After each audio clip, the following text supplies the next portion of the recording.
you got to be like most small businesses. You got to be willing to be the guy or gal that's cleaning the toilets, that's picking up the trash, that's facing the product in the cooler, that's, I mean, sweeping up the rope strand. Like you got to do it all, and then, get the marketing going so you got leads and just take care of your people. I think that's really the big three, I'd say.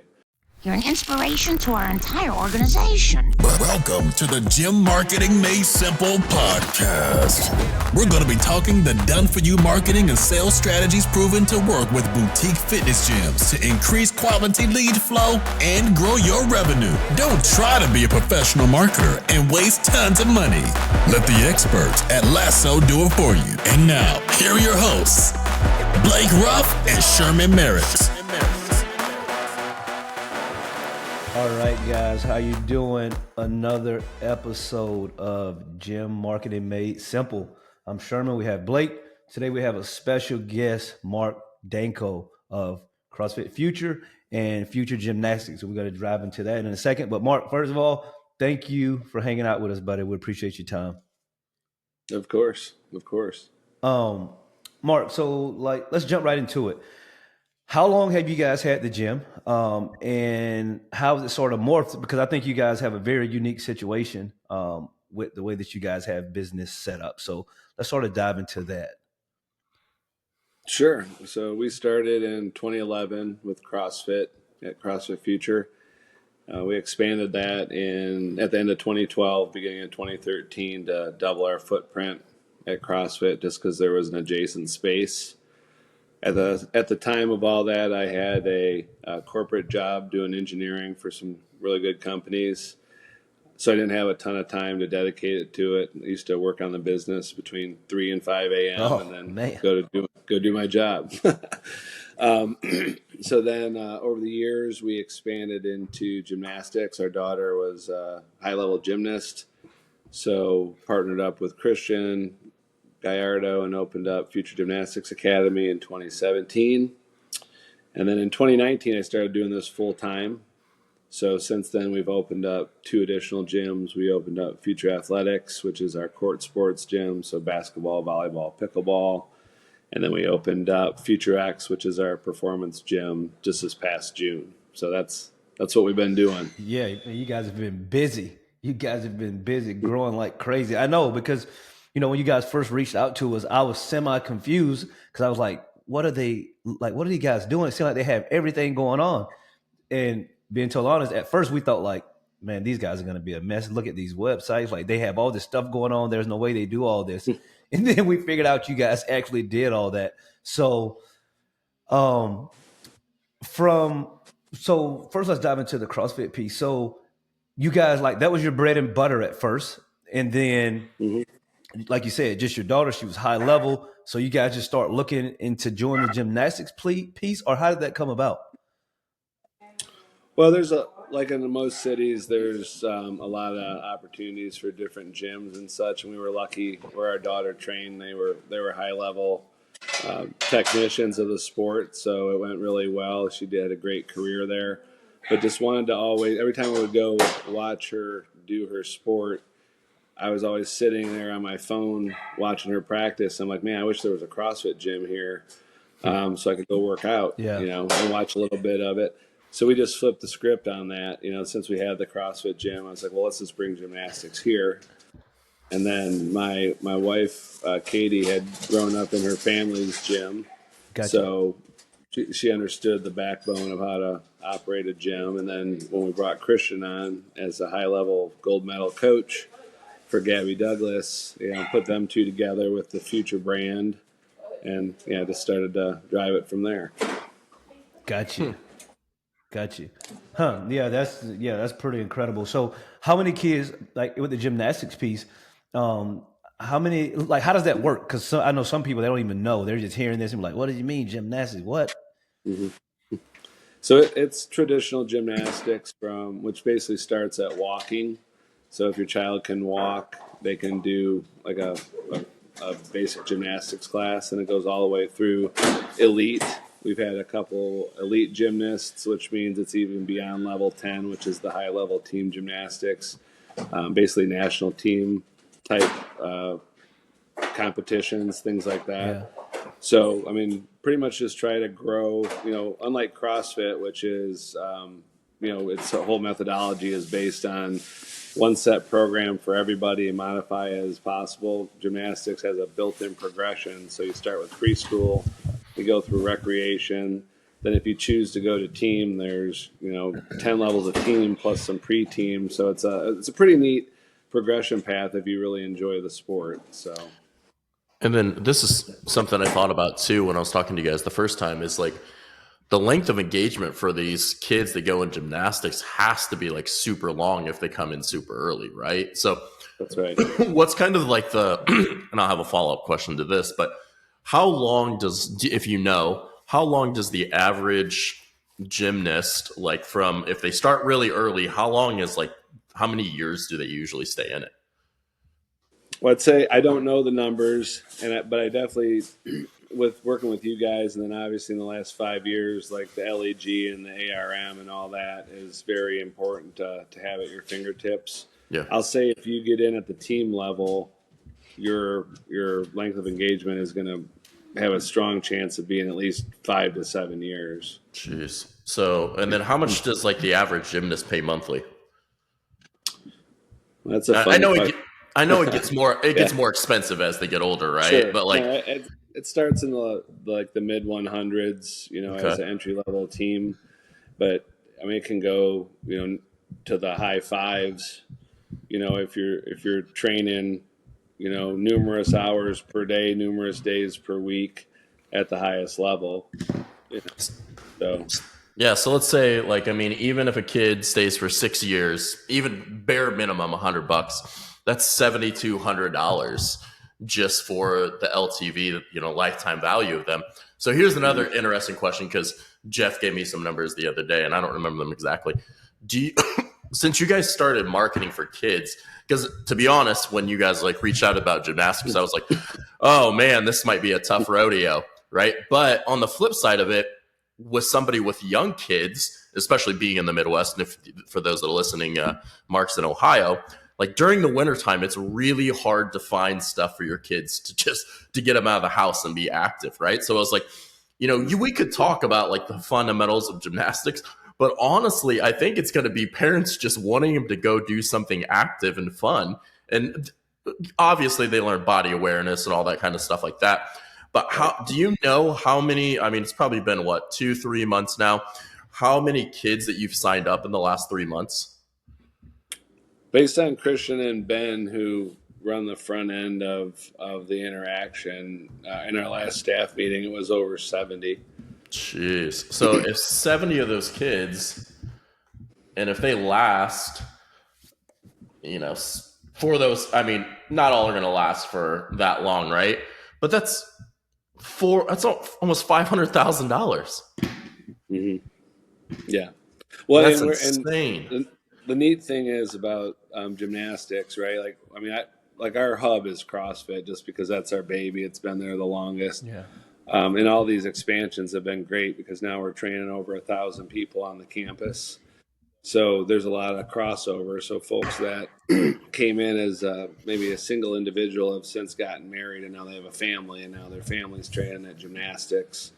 We've also got a swim club that's a partner with us, so that's all rolled up in all of this. But we're trying to ensure that families can train on that campus, just like that original idea of sitting in the bleacher on your phone. Yeah.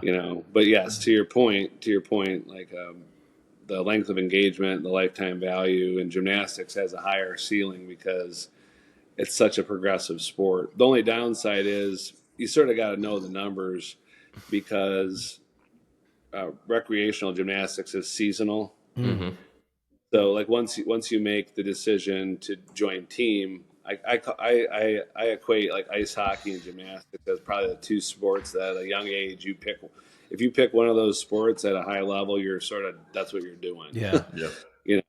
And that's why we try to include a lot of different fitness aspects in gymnastics, just so they're getting lateral movements and well-rounded techniques and things like that. But yes, once you pick team, that LVT and that length of engagement is pretty easy to project because you're in it for the long haul. Yeah. And I mean, if you think about it, like I think of like when I was a kid, I started in like Taekwondo pretty young, but I did that Mm-hmm. all the way through high school, right? Probably 8, 9 years, right? And like you said, levels to get to a black belt or whatever it is. But even if you lost 50% of those 70 kids, 35 of those kids, that's still over 200 grand. And, you guys have spent, I mean, $6,000, $7,000 to get 250 grand of lifetime value is just incredible. So I think, Mm-hmm. a lot of these people listening to it, if you don't have just like, say you have, a taekwondo studio, gymnastics or whatever like that, and you can get kids into such an early age, it's a huge benefit because you can predict pretty easily, even if it was 50% of these kids and they do stick with it and I do a great job, like the value of that is insane. And I mean, I Mm-hmm. think, I know Jeff at Friendship was talking about, he knows that it might have been you guys or somebody else, but they're like on a lot of gymnastic studios are just on wait list because they have so many Right. kids. It's Well, and nuts. we're still relatively young in the game, which is even scarier and more fun.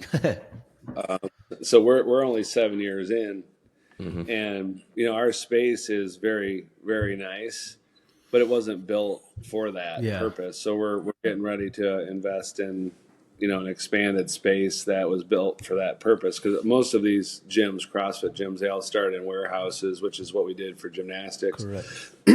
And sometimes you're landlocked, which is where we're at. So we're pretty close to where we have to get that done. It's been on our radar for a while. But to your point, Blake, key to that, I feel, is also showing the families the progression path, so that they know that it's not just I'm just taking them to gymnastics, because there's 7 or 8 different levels of progression, some of them regardless of age, that you want to stay ahead of them. And it's not like you're doubling their rate every month. I mean, but as you add hours to the training week, obviously that calls for a tuition increase.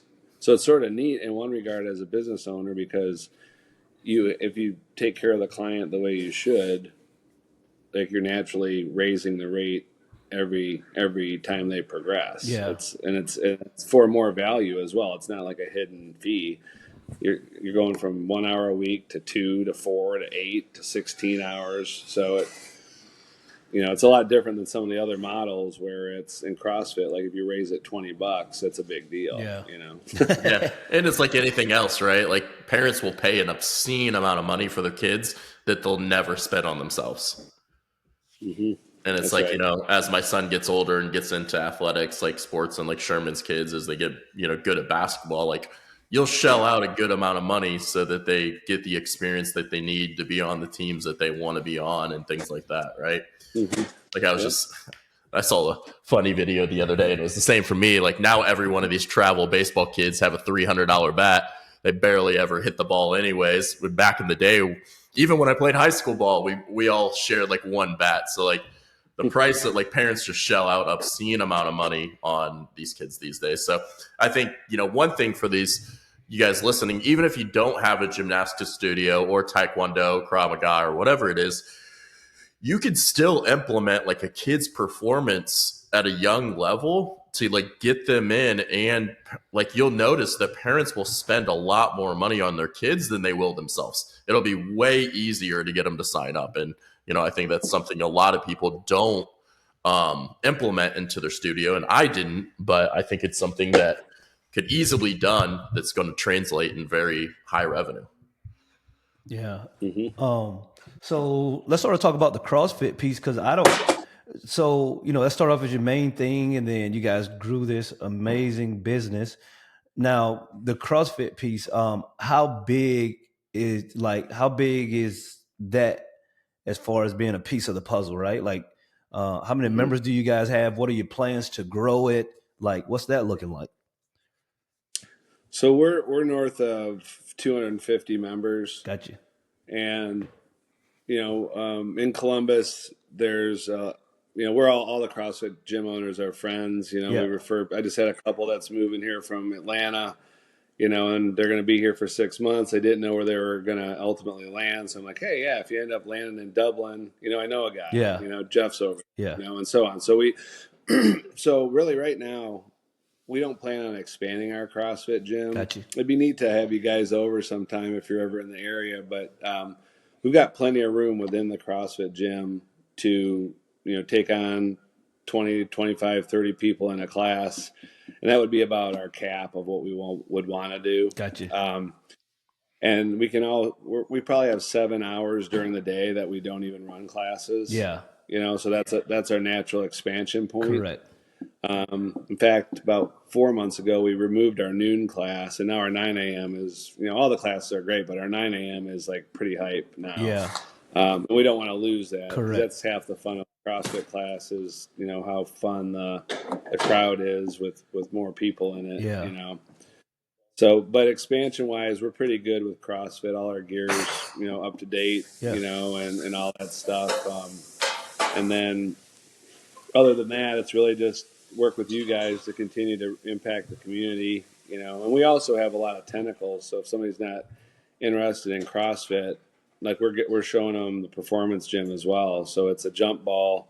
When I ask them what their number one goal is, if they want to get strong, we take them over to the CrossFit or over the performance gym and do personal training. If they want to do like the three-headed monster of CrossFit and lose 15 pounds or something, then CrossFit is the path. So we usually pick between those two as a starting point. So we have a couple of avenues to make sure we're hitting their goals. Yeah, no, I love it. I love it. I think you guys are running a phenomenal business with everything that you have going on. So tell me this, what has been, one of the biggest systems and procedure changes that you guys have had to make since running ads, right? Because I know like a lot of times people, they'll be like, oh yes, I'm ready to run these ads and I have these systems in place, which you guys probably did. You guys already had a big business, but I know at times people aren't used to getting this many leads and this many people following up and reaching out. Like, what have you guys learned or implemented since you've been working with us? Well, I'd say the number one thing, which I've been a fan of this for a long time. In fact, we put a board in place for this 2 or 3 years ago, and it just sort of didn't work. But once we met you guys, it's taken off, which has been great for me to see. Is we have a daily leads meeting, so that's at 10:30 in the morning. Mac and Ben and I don't know if you've heard the name Mac, but so the way we've got this set up is Ben runs all the technology interface with you guys, like the app. Yep. So he'll do all the dialogue. I'll do 95% of the tours once the meeting's set up. Yep. And a lot of that has to do with the fact that I'm a little bit older, so people understand when they come in and meet me that I've been around for a while. Correct. We talk about that too, like the perception of, not that Ben or Matt can't close that, but I've been through every nook and cranny of that gym, so I can pretty much answer most of the questions that people would have. So Ben's on the front end, I'm in the middle, and then Matt is the closer. So that recipe for success has been really instrumental, because once we agree on what the number one goal is and I recommend the program, Mac's sitting right there and he just signs them up. So I excuse myself. I let them talk about signing up, because then there's no second guessing of the decision. Like if you put all the pressure on one person to take the lead, give the tour, close the onboarding, it can get a little bit wiggly, because now you're developing this really tight relationship on the front end. And you know how that goes. Yeah. People are like, well, I got to think about it. Not that we don't get that, but I'd say if we get somebody in the door, 8 times out of 10, they're signing up before they leave. Yeah. So I'd say that daily meeting, and then, the 3-pronged approach of somebody that's on the technology side, somebody that's on the boots on the ground, and a closer that's the new systems that we have. So we want to do that across the whole campus. Yeah. Now, how many square? I'm sorry to get off track, but when you say campus, that just excites me. How many square feet of space do you guys have total, just across across the campus? I should know that off the top of my head, but it's probably, let's see here, it's 3, 7, 10. probably 30,000. It's not a crazy number. Yeah. It's not a crazy number. Um, CrossFit's about is 5. Um, Basketball, court sports is about 8 or 9. Let's call it 10. So there's 15. The new gym's 3, which we're actually expanding that this spring. So yeah, 30 to 35, I'd say. Okay. So Man, that's a lot of space to keep up with. 35,000. Man, that's a lot of yeah. space. That's crazy. No, that's good. So, what would you tell a young gym owner coming into the space trying to figure it out? Like what would be some things you would tell them so that they could have success? Well, I mean, there's probably 5 or 6 main things that I would say. I mean, obviously you gotta bleed this stuff to make it happen. Yeah. I mean, I had a great job for 25 years doing engineering, but this is where I really ultimately belong. So, I mean, when I'm at the gym, I mean, sure you have bad days, but most of the time, like people can see it in my face that I actually want to be there. Yeah. So you can't really look at, like most things, you can't really look at it like I'm going into this for the money. Correct. You got to, because especially as a CrossFit gym owner, that's I mean, you got to go into this because you love it, and then you figure out ways to make it a career. So I'd say number one, you got to love it. I do feel strongly that what you guys do, which I wasn't necessarily on board with any of this because I was ignorant to it. Yeah, I remember that. Understand how it I remember works. that first call. I remember you were like, "Hey, I'm a little Yeah, hesitant. I don't know about this stuff." I remember that. yeah, that's right. Well, and I trust Jeff. And like we're not even that tight. Like I don't hang out with him outside of here, but I trust him. Like I've hung out with him a handful of times. I like what he does. I mean, but I would consider him a really good friend, even though I don't talk to him that much. But just when he mentioned about you guys at the Rogue affiliate gathering, I was like, wow, what is this? Yeah. And I was intrigued. But I would say that's the second thing too, is you have to have a marketing sales leads approach, to get. I mean, it's really exciting. I mean, like Mac's job, right? I just mentioned his name a couple of times, but that role didn't exist. He has a nursing degree, and he wasn't really digging like the vibe of that as a career, Yeah. even though it's a great career. And he came in and said, "Hey, what can I do?" I gave him this job, just created out of thin air, and made it incentive based for him. I mean, and with you guys, I mean, he's closing $3,000 of sales every 2 weeks Yeah. on the average. We just did the numbers, and again, we have a lot going on there, So there's CrossFit, gymnastics, court sports. So there's a lot of pools for Yeah. A him to lot of play in, opportunity. Yeah. but he's created that, and he's killing it. Like he's stoked. Like everybody just did payroll yesterday, and he's trending up like no other. And this job didn't exist 3 months ago. Yeah. So I would say the marketing piece. We've been there a long time, so like we have a lot to show. You know what I mean? Like we didn't just start before we met you guys, so we have a nice gym to show off, and we're proud of it. So that helps too. When people walk in, we're not like embarrassed to show them what we do. Like people are like, oh my gosh, like what is this place, right? So it's sort of fun to make that go. So I'd say you gotta love it. You gotta be like most small businesses. You gotta be willing to be the guy or gal that's cleaning the toilets, that's picking up the trash, that's facing the product in the cooler, that's Yeah. I mean, sweeping up the rope strand. Like you got to do it all, Yeah. And then get the marketing going so you got leads, and just take care of your people. I think that's really the big 3, I'd say. Okay. No, that's good. Because here's the thing, like a lot of times when when we talk to quote unquote bigger gyms, right? They'll be like, "Oh, I'm good. I have 400 members. I don't need to market." Like I always sort of like cringe and smirk and say, "Hey, okay, like no issue. Like obviously you're having some success." But my thing is, I always sort of equate it to Nike and Lululemon and all these other major brands. Okay, I get it. You have 400 members, but like Nike has billions of dollars and they still market. Lululemon makes billions of dollars and they still market. So like, I Right. don't understand why some of the bigger gyms feel like, well, I don't need to market. Like that always blows my mind. Well, it's really enhanced. It's enhanced our. Obviously we really enjoy what we do, but it's almost enhanced what we've done, because we're creating more careers. Like my son, he just graduated with a civil engineering degree, and we brought him on as a project manager.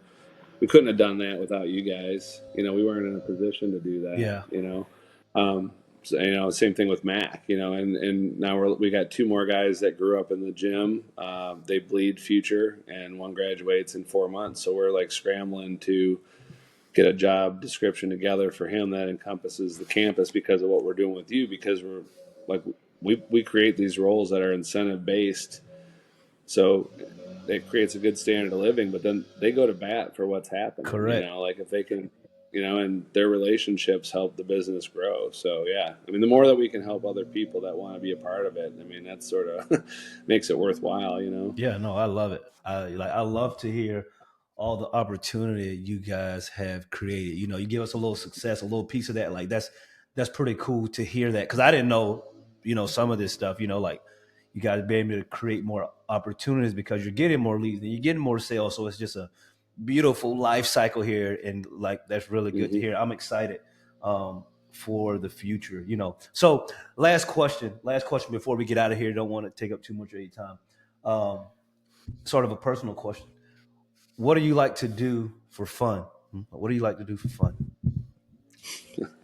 Well, we're not a big vacation family, but we do go to northern Michigan a lot, and do snow sports, and then just go to the Upper Peninsula up there on the big open, Lake Michigan, and enjoy water sports up there. So that's our free time. I'd say during the week. I know this sounds weird, but like we're pretty much the gym's our extended family. Yeah. So I mean, we just redid one of our lobbies, getting out to see some of this stuff. I know. We're gonna come up. We're gonna come up and see it. Okay. Yeah, just like that's your extended family. So I'd say like I think Ben and Mac could speak to this. So could a lot of our staff. They're just chilling out with these dudes and gals outside of the gym, just finding stuff to do together. And I think that's our free time stuff. Is just, I mean, because when you work the 9 to 5, right? Because that's what we all sort of grow up to do. Initially, you sort of get locked into that. But now, like when your whole day is focused on other people and improving their lifestyle, you're just doing stuff just pops up, So Now, all right. We say winter sport. Well, first of all, do you snowboard? That's my first question. yeah, but I'm over 50, so I pretty much just go down the hill carving now. I don't do any jumps. I just get down the hill. All right, because last year, my first year snowboard, I talk about this every episode with anyone that snowboard. Last year was my first year, and it took me 5 days to quote unquote get it. Then it finally clicked. But Mark, I took a beating for 4 days. Yeah. I took a beating. Right. But I didn't quit. As you should. But I didn't quit, and it was definitely worth it. And I'm excited to go next year. Like I'm fired up. So yeah, but you stuck with it. So that you do have to get through that, because what mostly happens is you'll take a buddy on a trip, and you're like, yeah, I'm going to snowboard, and then you're on your buns for the whole for 2 days straight, right? It's like, yeah. Okay. But good for you. You're over that hump. Yeah, I'm over the hump now.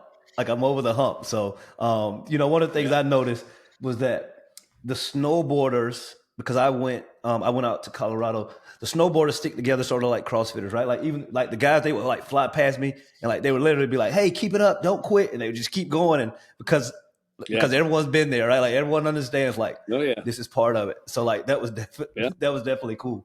Yeah, that's awesome. Well, but yeah, man. Well, we won't take much of your time more. Just thank you for hanging out with us. If someone wants to, get in contact with you, learn a little bit more about you, like how can they get in contact with you, Mark? Yeah, you can just send me an email at mark@futurebty.com. Perfect.